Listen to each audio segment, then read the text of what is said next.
But having said all that, let's spend a little time and look what's happening in Greenland, particularly to the ice. This is a picture. Those are floating icebergs that have been calved by the glaciers.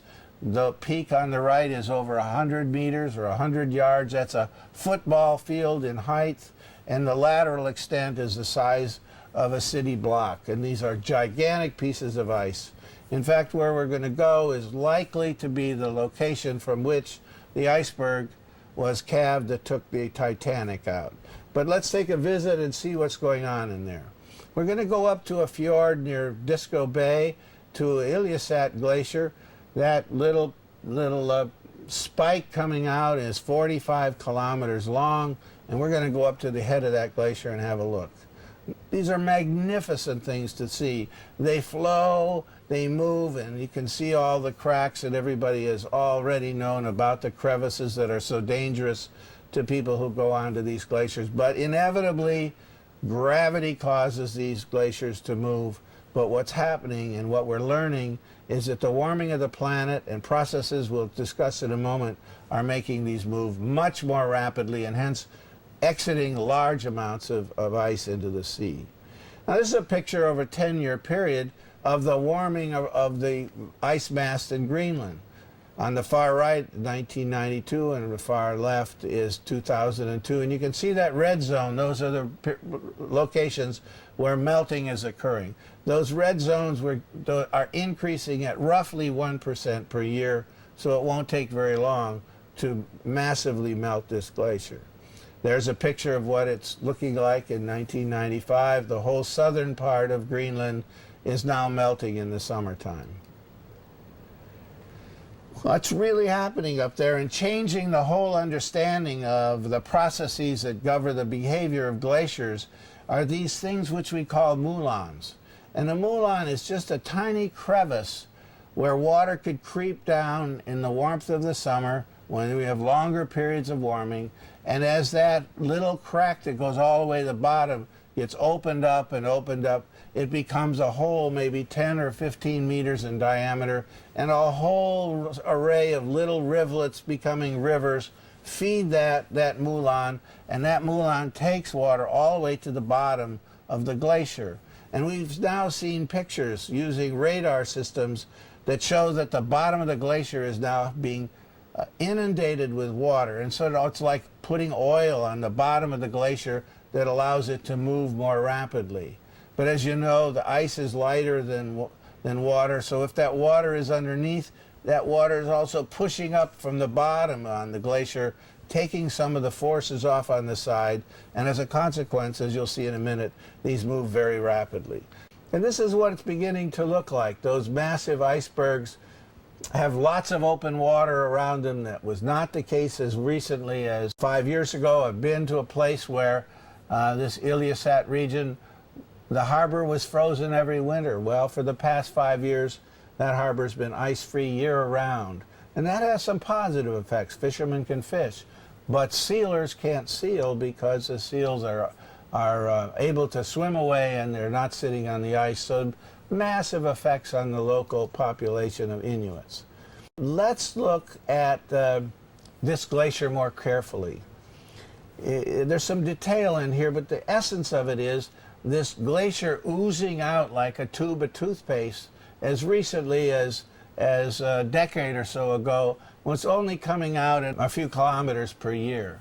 But last summer, the glacier's all the way back to the edge here where that bigger red arrow is, and it is oozing out of that toothpaste-like flow as much as 15 to 17 kilometers per year. And if you crank that down, that's about 2 meters an hour. So if you're standing there, you could actually see it. I have a little movie that shows you it. We sped it up. It's a little faster than normal, but you can see there's massive amounts that are calving off very rapidly at rates that we've not seen in glacial history as much as we know about it. But what's important is the amount of ice. In one 24-hour period, the ice that comes off of this particular glacier, when melted into water, would provide the freshwater supply for a city as large as New York, London, or Beijing for a whole year. Now let's look carefully at the prospects for the future. This is that picture we showed you at the very beginning. The second peak back was the last interglacial period 100,000 years ago. And you can see where we are on the far left, it's not quite as warm as it was at that time. That gives us some sense of what's likely to come. We know that if Greenland is exposed to about 3 degrees or so centigrade, it starts melting uncontrollably. And as a consequence, we see this kind of picture. Go back that 100 or 120,000 years ago, we know that in less than 1,000 years, less than 1,000 years, see how much of the glacier, not only of Greenland, but all over the Canadian archipelago, is gone. And it was only about 1 degree warmer than we are now. And we know at the current rate, we're definitely going to have 1 more degree of warming no matter what we do. And that did the following. It produced about 20 feet of sea level rise during that less than 1,000 years. 20 feet would be a devastating consequence for the planet as we know it today. And there are some things we call tipping points, things that are kind of stable for a while, and you see these 2 little figures trying to keep this ball from flowing over the edge of the cliff, never to return. And that's what's important about a tipping point, is you go to a new state and you can't get back there ever again.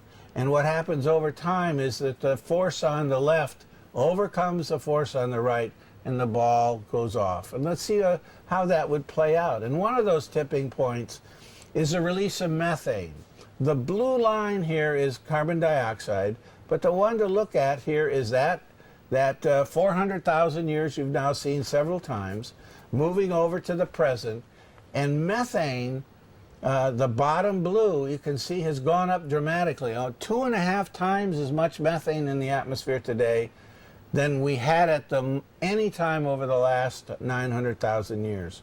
And methane is a powerful greenhouse gas. In fact, if it continues to come out, it will overtake the greenhouse effect from CO2 because it's 20 times more powerful a greenhouse gas than is CO2.